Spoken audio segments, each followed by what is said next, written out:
नमस्कार दोस्तों, आप सभी का स्वागत है मेरा चैनल एडमिशन वाला पर। और एमएसटीसीटी 2022 के इंजीनियरिंग के एडमिशन की अगर बात करें तो फाइनल मेरिट लिस्ट आ चुकी है। आज आपने देखा, सॉरी कल देखा होगा आपने।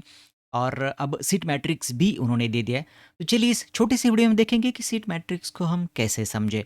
तो चलिए शुरू करते हैं दोस्तों।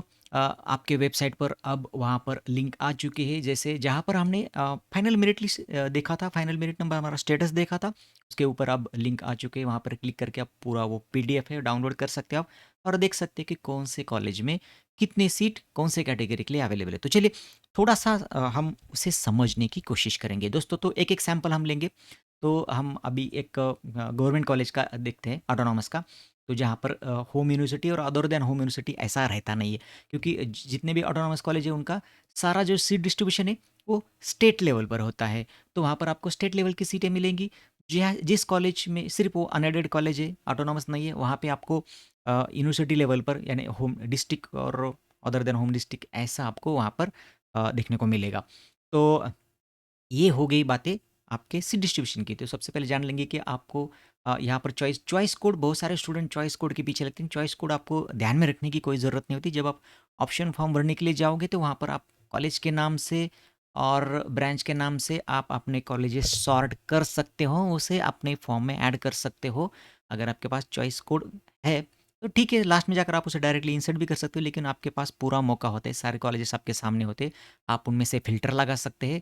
उसे आप जो फ़िल्टर लगा के आपने कॉलेजेस बाजू निकाल सकते हो, और फिर उसमें आप फिर उसको नंबर दे सकते हैं, आपके प्रेफ़रेंसेस दे सकते हैं। तो पूरा ईज़ी स्टेप्स होता है, आपको चॉइस कोड के पीछे भागने की ज़रूरत नहीं। आप कॉलेज का नाम देखिए और फिर उसका ब्रांच के अनुसार आप देख लीजिए। सैंक्शन इन ईएसआई यानी कि सैंक्शन इनटेक है इनका, 60 जगह है उनके इस सिविल इंजीनियरिंग के लिए।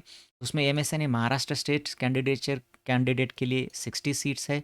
माइनॉरिटी ये नहीं है, ऑल इंडिया लेवल पे नहीं है, गवर्नमेंट कॉलेज है तो इंस्टीट्यूट लेवल भी नहीं होगा। ऑर्फन के लिए 1% सीट है, आपने देखा। और बाकी के जो है ओपन और हर एक कैटेगरी के सीट्स आपको मिलेंगे। उसमें जी यानी जनरल सीट्स और एल ही है, लेडीज़ के लिए रिजर्व है। और जनरल में सब आते हैं, मतलब दोनों भी। और बाकी कैटेगरी वाइज आप देख सकते हो, पीडब्ल्यूडी की सीट्स यहाँ पर आपको देखने को मिलेगी। सबसे नीचे आपको ईडब्ल्यूएस की सीट्स मिलेगी, यहाँ पर टीएफडब्ल्यूएस की सीट मिलेगी। एक नोटिस कीजिएगा कि टीएफडब्ल्यूएस के लिए चॉइस कोड अलग होता है, बाकी सभी सीट्स के लिए चॉइस कोड अलग होता है।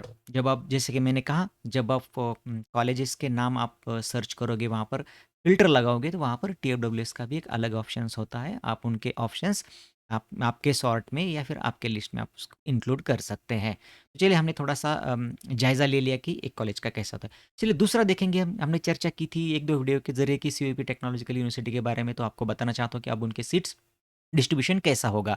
तो 150 सीट्स उनके कंप्यूटर के लिए है। जैसे कि हमने कहा था सीट उनकी ऑलरेडी बढ़ गई है। तो महाराष्ट्र जो सीट थे महाराष्ट्र स्टूडेंट्स के लिए, अभी सैंक्शन इनटेक ही उनका बढ़ा है, सैंक्शन इनटेक ही 150 हो गया है। तो महाराष्ट्र 80% किया तो 120 महाराष्ट्र स्टेट कैंडिडेट को ये जाएंगे। और ऑल इंडिया के लिए 30 सीट्स अभी है। और इंस्टीट्यूट लेवल नहीं है उनका। तो ये सीटों का बंटवारा आपने देखा, स्टेट लेवल पर सीट उनके डिस्ट्रीब्यूट होगी, ताकि ये ऑटोनॉमस कॉलेज है तो यूनिवर्सिटी है। ओपन के लिए आप देख सकते हैं कितने सीट्स है, जनरल, लेडीज़, और बाकी का रिजर्वेशन का हमने देख लिया। ईडब्ल्यूएस की सीटें भी अब उनकी बढ़ी हुई आपको दिखाई देगी, और टीएफडब्ल्यूएस की भी कुछ।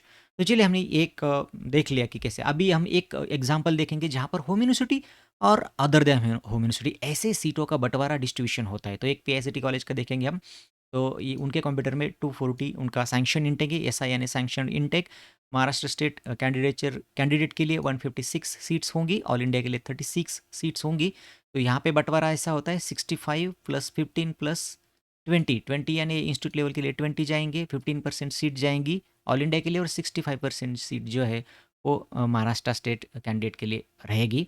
और ऑर्फन के लिए बाकी का रिजर्वेशन वहाँ पर पूरा दिया है। ईडब्ल्यूएस, टीएफडब्ल्यूएस और पीडब्ल्यूडी डिफेंस। और यहाँ पे एचयू यानी होम यूनिवर्सिटी, ओएचयू यानी अदर देन होम यूनिवर्सिटी। तो आपको यहाँ पर पता चल जाएगा कि ओपन के लिए, जनरल के लिए, होम यूनिवर्सिटी के लिए कितनी सीट्स है, और अदर देन होम यूनिवर्सिटी के लिए कितनी सीट्स है। उनका 70-30 का डिस्ट्रीब्यूशन रहता है। तो वो भी आपको यहाँ पर पता चल जाएगा। कैटेगरी वाइज आप अपने कैटेगरी वाइज देख सकते हैं कि हमारे लिए वहाँ पर कितने सीट्स है, फिर आगे के कॉलेजेस में कितने सीट्स है, और टोटल मेरिट लिस्ट में कितने बच्चे आपके कैटेगरी के हैं। ये अगर डेटा आपके पास है तो आप इजीली निकाल सकते हो कि आपके आपके कौन-सा कॉलेज आपके बहुत नज़दीक है। और जैसे कि मैंने कहा, हम अगले वीडियो में जैसे ही टाइम मिलेगा हम पूरा ये करेंगे, पूरा डेटा मैं आपके सामने लाने की कोशिश करूँगा कि इस साल मेरिट लिस्ट में टोटल कितने कौन से कैटेगरी के कितने-कितने बच्चे, ताकि आपको थोड़ी-सी आसानी और हो आपका कॉलेज ढूँढने में। चलिए, हमने ये भी देख लिया और एक हम माइनॉरिटी का भी देखेंगे। तो इस कॉलेज में डीजे सांघवी का अगर देखें तो कंप्यूटर इंजीनियरिंग की बात करें तो सैंक्शन इनटेक उनका 180 है।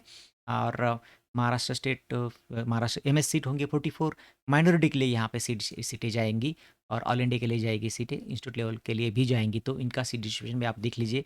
ये कॉलेज है माइनॉरिटी ऑटोनॉमस, तो फिर स्टेट लेवल उनका डिस्ट्रीब्यूशन होगा।